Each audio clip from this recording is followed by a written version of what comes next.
Red states FA'd, now they're about to FO.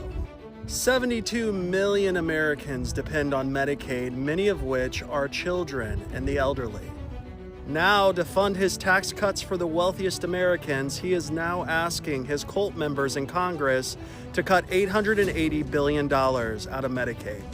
You probably won't be surprised to know that the highest number of Medicaid recipients typically come from red states. So let's take a look at the red states that are going to be impacted highest by Medicaid cuts. Those who will be impacted the highest include Louisiana, West Virginia, and Kentucky. The next group that will be highly impacted include Mississippi, Oklahoma, Arkansas, and Alaska. The Medicaid recipients in these states, if Donald Trump and the Republican Party have their way, could see their benefits cut in half.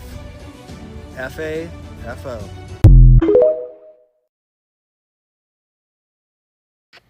I've already appealed. I'm going to fight for my job back. I took an oath of office to fight for this administration. So go watch the full video. I'm tagging the creator below who created that stitch. Definitely worth a look. Long story short, that is a Trump supporter, Trump voter, who is also a federal employee who now has no job because of the person that she voted for.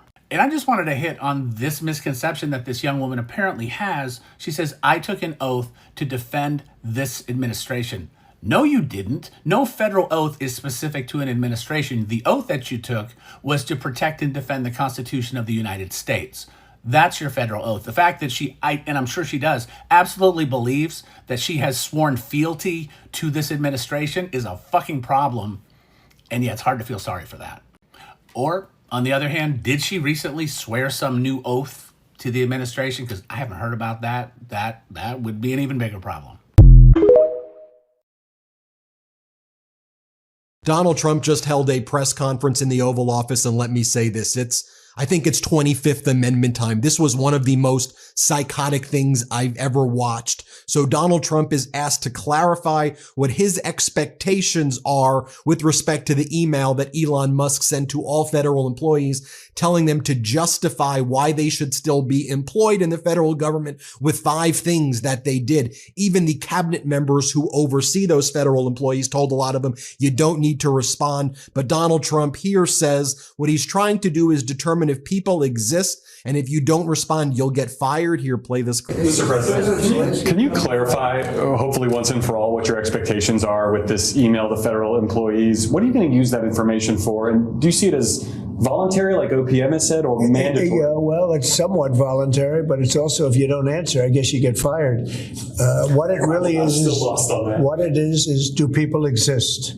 I mean, that looks like someone who is cognitively addled, completely unprepared, and outright malicious all in one. Donald Trump is then asked if Elon Musk speaks for him, to which Donald Trump says everybody speaks for him. Play this clip. If you don't answer, essentially, there's a penalty to pay. Like, that's the end of the job. Well, Musk has said that. The order itself doesn't say that. I think that's part of the confusion. Is he speaking for you when he says... Yeah, everybody speaks for me. I'm the one. I'll take responsibility.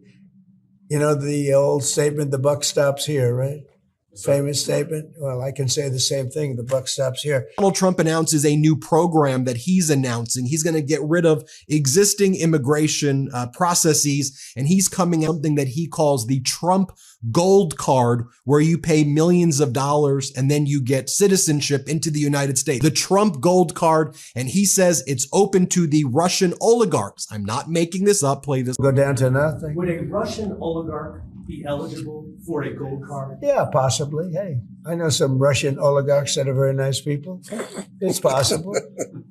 They're not quite as wealthy as they used to be. They're not as wealthy as they used to be. I think they can afford $5 million. Here he is talking about his Trump Gold Card scheme one more time. Let's play. Else, it's going to be very, very good. We're going to be selling a gold card. You have a green card. This is a gold card. We're going to be putting a price on that card of about $5 million, and that's going to give you green card privileges plus. It's going to be a route to citizenship, and wealthy people will be coming into our country by buying this card. They'll be wealthy, and they'll be successful, and they'll be spending a lot of money and paying a lot of taxes and employing a lot of people. And we think it's going to be extremely successful. Never been done before or anything like this, but it's something that we're going to be putting out over the next, would you say 2 weeks out? You want to 2 say weeks. a couple of words about it? And then after that, he starts selling MAGA hats from the Oval Office. Just Hi guys, welcome back again to another episode. Guys, this is unbelievable. Honestly, there was one interview that they interviewed Donald Trump where he was saying that if they serve you, or rather if they ask you 5 questions, at the office, at your employee ask you something like that, and you don't have answers to this question, that you have to get fired. What do you think about this, guys?